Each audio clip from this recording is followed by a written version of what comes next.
Bien-aimés, je vous salue au nom du Seigneur Jésus-Christ et je vous invite aujourd'hui à une méditation sur un passage dans lequel je trouve des choses qui me font vraiment du bien, des choses qui me révèlent ou qui me rappellent certains aspects de la personnalité de notre Seigneur Jésus-Christ.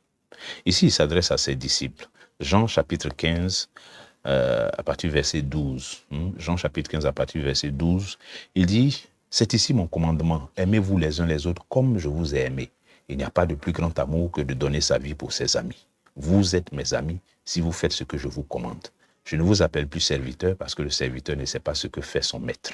Mais je vous ai appelé ami parce que je vous ai fait connaître tout ce que j'ai appris de mon Père. » Alors on peut s'arrêter là. Comme vous l'avez constaté, hein, c'est un passage que vous connaissez et qui est très riche. Donc, on va s'édifier ensemble par cette petite méditation-là. Alors, c'est le Seigneur Jésus qui parle. Il s'adresse à ses disciples. Il commence par leur énoncer un commandement. Un commandement, aimez-vous les uns les autres comme je vous ai aimé. Ça, c'est intéressant. Il y a deux choses qui m'intéressent particulièrement ici. La première chose, c'est que le Seigneur présente cela comme un commandement. Dès l'instant où c'est un commandement, ça veut dire que ce n'est pas facultatif. C'est pas, bon, moi je pense que je peux vivre ma foi chrétienne sans passer par là. Voilà, c'est pas facultatif. C'est un commandement. Ça veut dire que celui qui prétend vivre la foi en Christ doit obéir à ça. Il doit pratiquer ça. Ça doit se retrouver dans sa vie de tous les jours. Aimez-vous les uns les autres. Vous savez l'affaire de s'aimer là. L'affaire de s'aimer les uns les autres. En réalité, on n'a même plus besoin de faire trop de... on n'a pas besoin de faire tout un séminaire sur s'aimer, comment s'aimer et tout ça. On connaît ça. On connaît, tout le monde sait comment on aime. Mais le problème, le vrai problème avec l'amour, là, le vrai problème qu'il y a entre amour et puis nous les hommes, là, c'est nos orgueils, hein, notre méchanceté, c'est ça qui nous fatigue. C'est ça. Sinon, on connaît, on sait ce que Christ attend de nous. Et puis, la deuxième chose qui m'intéresse ici, il dit, comme je vous ai aimé. Ça veut dire, ce n'est pas une affaire qu'il a mise entre les mains des disciples, hein, entre les mains de l'Église, entre nos mains, et puis, bon, chacun de nous va fabriquer un type d'amour qui lui correspond bien, qui lui convient, et puis, bon, c'est ça qu'il va pratiquer avec les autres. Non. Il a donné une mesure. Il dit, comme je vous ai aimé. Ça veut dire, on peut s'aimer, hein. On peut s'aimer les uns les autres. Mais si notre amour les uns pour les autres là n'est pas comme lui nous a aimés, on n'a pas encore obéi à ce commandement-là. Aimez-vous les uns les autres comme je vous ai aimé. La mesure est donnée. Et donc, on doit s'en tenir à cette mesure-là. Ça veut dire que si on veut être dans la mesure, dans la dimension de cet amour que Christ a donné comme commandement ici, mais il faut qu'on s'imprègne de comment il nous a aimés. Comment Jésus nous a aimés. Il a marché sur terre 3 ans et demi. Comment il nous a aimés, comment il a démontré son amour pendant ces 3 années et demie. Et puis, on parle de sa marche sur terre, mais il a existé avant et il existe après ce passage sur terre. Il existe de toute éternité, puisqu'il est le Dieu vivant, le Dieu tout-puissant. Donc, Jésus, là, comment il nous a aimés dans toutes ces dimensions-là. Étudions ça, réfléchissons à ça, pensons-y, méditons là-dessus. Là, on saura comment Christ nous a aimés et qui va nous indiquer comment il veut que nous nous aimions les uns les autres. Sinon, ce n'est pas une affaire de aimez-vous comme ça dans le billard et puis chacun fait comme il entend. Non, il a donné un modèle, une mesure, comme je vous ai aimé. Au verset 13, il progresse, il monte d'un cran, il dit, il n'y a pas de plus grand amour que de donner sa vie pour ses amis. Aïe. Il n'y a pas de plus grand amour que de donner sa vie pour ses amis. Ça veut dire, déjà, il vient d'annoncer le commandement suprême. S'aimer les uns les autres. Ce commandement-là, je dirais, à le lire ici tel qu'il est formulé, on pourrait croire qu'il est circonscrit au cercle des disciples, au cercle de l'Église. Mais c'est un commandement qui en réalité découle du commandement exprimé de façon plus ouverte et plus vaste, qui dit « Tu aimeras ton prochain comme toi-même ». Tu aimeras ton prochain comme toi-même. Et ce commandement dont il a dit d'ailleurs qu'il est semblable au premier, au plus grand de tous les commandements, qui dit, tu aimeras l'Éternel, ton Dieu, de tout ton cœur, toute ton âme, toute ta pensée. Voilà. Il a dit, tu aimeras ton prochain comme toi-même. C'est le deuxième commandement qui lui est semblable. Donc, ces deux-là sont semblables. Quand on va dans Jacques, je crois que c'est Jacques chapitre 2 au verset 8, Jacques même cite directement le deuxième commandement comme étant la loi royale selon les Écritures. Si vous pratiquez la loi royale selon les Écritures, qui dit tu aimeras ton prochain comme toi-même, vous faites bien. Voilà ce que Jacques dit. Ça veut dire que ce commandement-là, s'aimer les uns les autres, en réalité, c'est dans l'obéissance à ce commandement-là que se trouve l'obéissance au commandement d'aimer l'Éternel, notre Dieu, de tout notre cœur, de toute notre pensée. Quand on se réfère à ce que Jean disait dans ses épîtres, quelqu'un que tu vois pas là, c'est lui tu dis tu aimes, alors que lui que tu vois qui est à côté de toi là, tu es incapable de l'aimer. Donc, pour qu'on sache que tu aimes celui que tu ne vois pas là, il faut le démontrer par ton amour pour celui qui est à côté de toi et que tu vois. Vous voyez tout ça, ça nous indique des choses fortes, des choses fortes. Et puis, donc, pour revenir au verset, donc après avoir énoncé le commandement suprême, il énonce maintenant dans l'application, dans l'obéissance à ce commandement suprême-là, il énonce un niveau supérieur d'application de ce commandement. Donc, le commandement suprême, c'est d'aimer son prochain comme soi-même, de s'aimer les uns les autres. OK? Dans l'église, là, on n'a qu'à s'aimer les uns les autres. Maintenant, en plus de ça, dans l'affaire de s'aimer les uns les autres, là, il dit qu'il y a un niveau qui est supérieur. Il dit qu'il n'y a pas de plus grand amour que de donner sa vie pour ses amis. Ça, c'est le niveau supérieur de l'amour, ça. Donner sa vie pour ses amis. Et quand il dit ça, c'est un appel à nous à construire des amitiés entre nous. Parce que c'est dans la mesure où nous sommes des amis là, que en donnant notre vie les uns pour les autres, eh bien, on accomplit la dimension supérieure de ce commandement suprême. Donc, nous devons être des amis. Nous devons être des amis. On ne doit pas être des gens qui sont là, qui sont des étrangers les uns pour les autres, et puis ils sont dans la même assemblée, ils ne se connaissent pas, ils ne se fréquentent pas, ils n'ont pas de contact, n'ont pas de rapport entre eux. C'est quelle amitié, ça? C'est pas ça l'Église. Donc Jésus nous interpelle ici. Il n'y a pas de plus grand amour que de donner sa vie pour ses amis. Si nous ne sommes pas des amis, comment est-ce qu'on peut pratiquer ce plus grand amour-là? Et puis au verset 14, il ouvre davantage. Il dit, vous êtes mes amis. Vous êtes mes amis. Il se présente encore comme modèle. Hein. Ce que moi je suis en train de faire là, c'est comme ça que vous devez faire. Il dit, vous êtes mes amis. Vous êtes mes amis.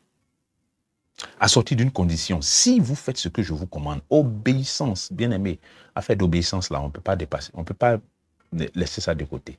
C'est incontournable, obéissance. Si vous faites ce que je vous commande, si vous faites, n'a pas dit si vous comprenez, ou bien si vous lisez, ou bien si vous écoutez, il dit si vous faites ce que je vous commande. Faire, agir, pratiquer, obéir. L'obéissance à la parole de Jésus-Christ est incontournable si nous voulons accomplir sa volonté et être ses amis. Ah, quel grand privilège. Être ami de Jésus. Au verset 15, il dit, je ne vous appelle plus serviteur parce que le serviteur ne sait pas ce que fait son maître. Et quand il dit ça comme ça, je ne vous appelle plus serviteur. En français, quand on dit plus là, ça veut dire que ça existait avant. Donc avant, je vous appelais serviteur, mais maintenant, je ne vous appelle plus serviteur. Parce que le serviteur là, il ne sait pas ce que fait son maître. Donc avant, vous ne saviez pas ce que je faisais en tant que votre maître. Mais maintenant là, je vous ai appelé ami parce que je vous ai fait connaître tout ce que j'ai appris de mon père. Maintenant, vous savez, le serviteur, là, lui, le maître ne va pas venir partager avec lui ses problèmes intimes ou bien ses, je sais pas moi, ses affaires personnelles, ces trucs. Non, mais vous, j'ai partagé tout ça avec vous. Je vous ai expliqué la raison d'être de ma présence sur terre. Je vous ai expliqué pourquoi je suis là, ce que je suis venu faire, ce que mon père m'a demandé de venir faire, qui est mon père. Tout ça, je vous ai expliqué. Qui je suis, pourquoi je viens et comment toute cette affaire va se terminer et pourquoi ça va se terminer comme ça. Tout ça, je vous ai expliqué ça, à vous. À vous, je n'ai pas expliqué à tout le monde, mais à vous, je vous ai expliqué. Donc vous, je ne peux plus vous appeler serviteur, parce que vous êtes désormais dans mon intimité. Dans mon intimité. C'est fini ça. Oh. Bien aimé, c'est fort. Hein? C'est fort. Quand le Seigneur dit, je ne vous appelle plus serviteur, je vous ai appelé ami. Ami de Jésus, être ami de Jésus.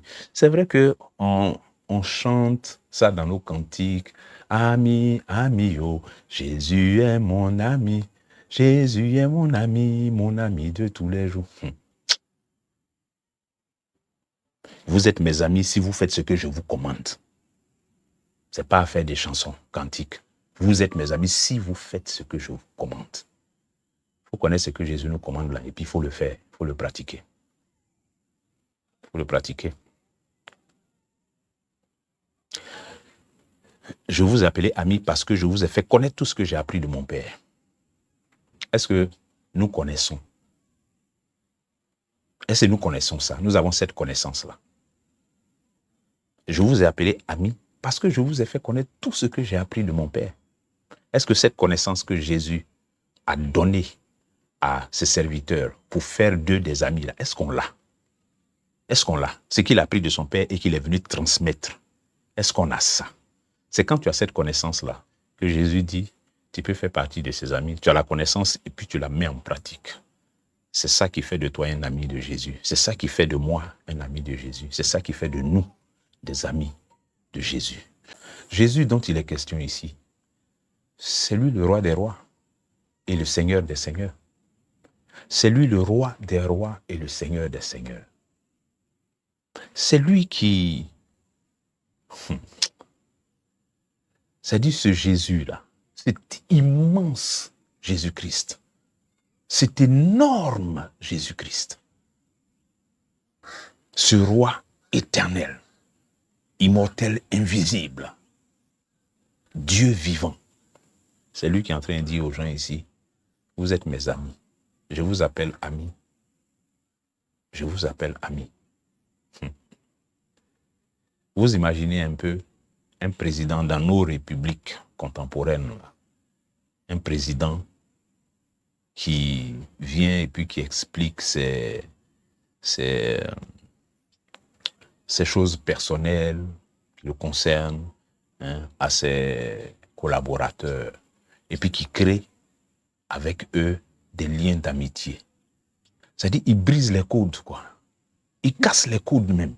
Il ne se met plus dans, je sais pas moi, il ne se met plus sur des hauteurs en tant que l'autorité, le chef de l'administration et qui prend des décisions et devant qui tout le monde tremble un peu, avec tous les courtisans qui rôdent dans les parages. Non, il brise les codes, il broie les codes là. Et puis, il s'engage avec ses collaborateurs dans des relations amicales.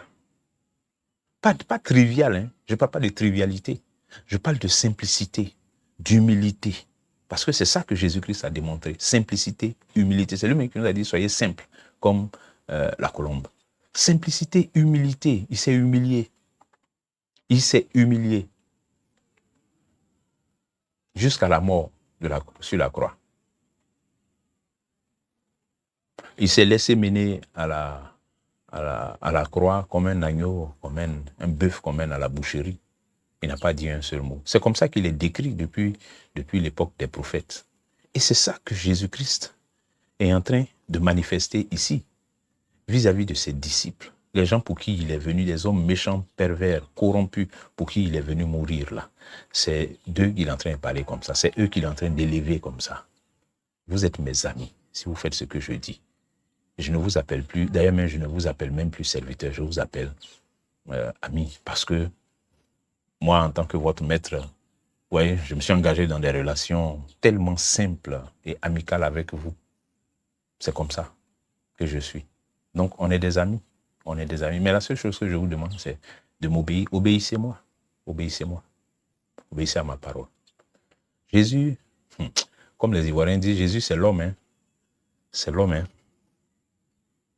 Bon, que le Seigneur vraiment nous aide par son esprit à comprendre toutes ces choses-là et puis à nous en inspirer pour faire comme ça aussi. pour faire comme ça aussi autour de nous, dans nos rapports avec les gens, dans notre façon de faire les choses. Ouais. Ouais. Je pense que si c'est le Saint-Esprit qui nous guide, qui nous conduit, ça va réussir. Mais si on veut le faire de façon charnelle, c'est à ce moment-là que ça va se gâter. Que Dieu nous aide, qu'il nous éclaire et que son nom soit glorifié. Amen.